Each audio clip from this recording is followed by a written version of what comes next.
So, ladies and gentlemen, we have the honor to have for the second interview Honorable Gamal Nkrumah, and I think you have something to say to all of us, important, of course. Yes, African languages are unique in that they don't have a sex. When you say come here, you don't have a particular sex in mind. In some other languages, you do have Yes, that.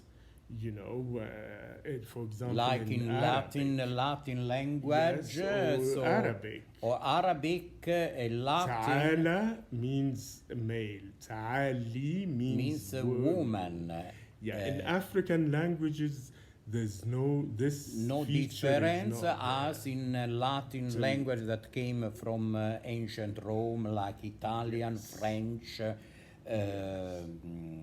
Spanish, Portuguese, Romanian.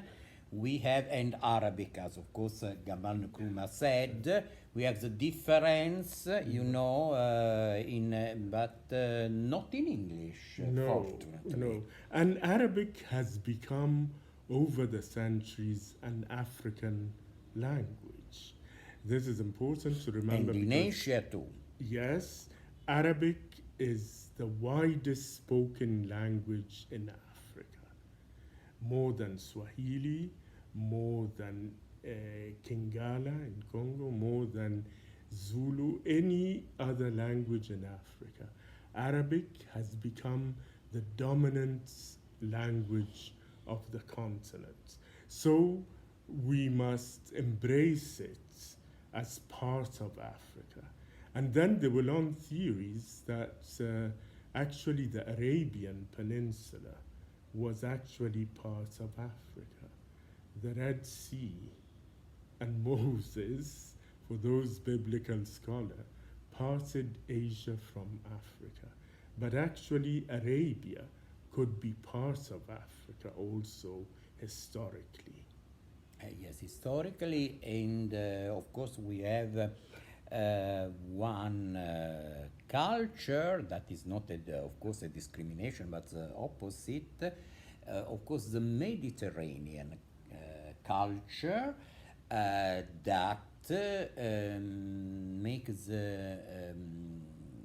the unit, unit, the concept of Egypt with Italy, with Greece, with Libya, with Tunisia, with Morocco, Lebanon, France, Spain, etc. So is the father of Gamal Nkrumah, Count Nkrumah, that who gave the liberation to Ghana, wrote a book. Africa must be yes. Africa must unite. So the concept is to be together. To be together. So this, of course, this topic of languages is very important, and symbolically and too. Symbolically, because Carthage, yes, the ancient Tunis. The word the Romans gave was Africa. So the name Africa came from Carthage. In North Africa. In North Africa, and Gamal said that I saying too that Africa starts from Rome, of course. So you met the leader of the African American in USA, Her Excellency the Congresswoman Barbara Lee. And of course, Barbara Lee is a great personality. She was also, I remember very well, against the war against Iraq. Only her. And me, I was in Iraq. I was the winner at that time of the Festival of Babel. So I remember very well. But this is for the union of the world. The world, so for peace, for harmony, because sure, this is the best way to live, to take benefit for Yes. everything, for the nature, from the planet, etc. Yes, and we must not forget that the first African revolution ever in history, it's called in Arabic Saura, means revolution, of Saurat al-Zanj. Who are the Zanj? The black people. And that started in what is now southern Iraq, which still has black people today. So the first African revolution started in Iraq, in what is today Iraq, southern Iraq. Saurat al-Zanj, the revolution of black people. So this is extremely important reality about Iraq, concerning Africa, of course. So the first And revolution, Africans. and Africans. So Yes. also black people. That of course Africa have white and black and mixed too, because al-Bahr Mutawassit means Yes.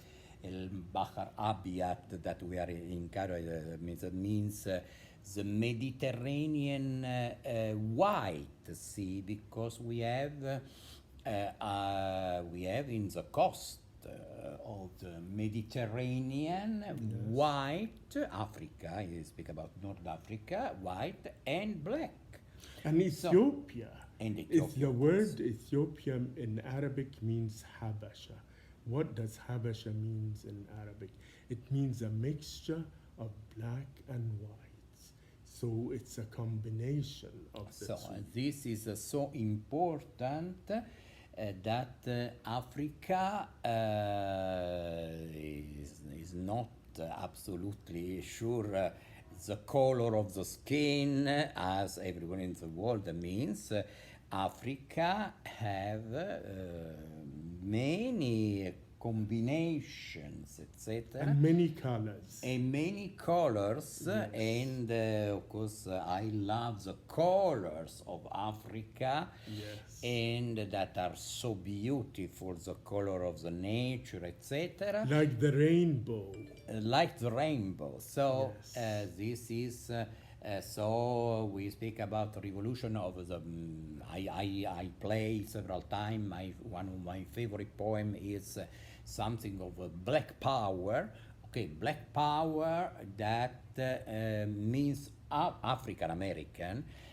But Africa is not only black people. So we like the continent of Africa, that is a combination of the colors, like the rainbow, etc. But anyway, And we define ourselves.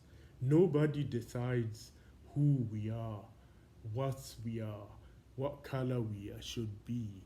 We Africans decide for ourselves. exactly. So I think this could.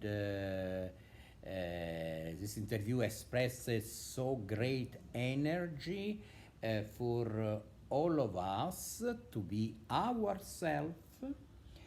And as I said, the first is the soul, the person, the sex, the beautiful colors that we have about our beautiful skin.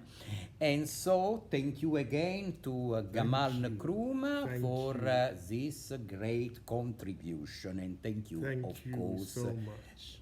thank you to you, and thank you to each one of you. Thank you.